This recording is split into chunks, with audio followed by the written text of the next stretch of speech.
Well, some pretty respected names in college basketball have made reference to this program, this particular team, this format that you have, to the San Antonio Spurs.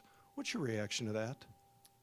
Well, it's a compliment, not just because they won the NBA tournament, but they pass and cut and move off of one another in a way that a lot of people have said kind of reminds us of watching your team. So I said, well, thank you.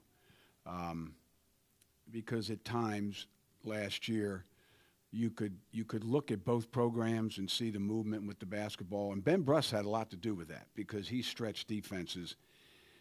Ben created lanes and gaps for some of our other guys who maybe on attack dribbles wouldn't have quite as much space, but Ben would stretch defenders where there were areas to attack that were a little wider than even what they are this year. And it's not that we don't have guys that can't shoot this year, but I think seeing last year's team was what they were referring to.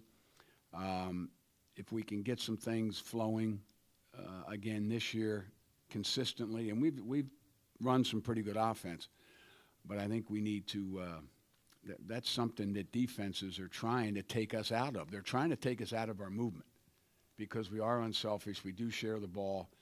I know defensively when we do our game plans, those teams are tough to prepare for. If they have one or two scorers and you can play a player and a half to them, things like that, they're easier to defend. It's not easy, but it's easier. So I'm hoping we can still keep working on that and get better at our movement with the ball and without the ball.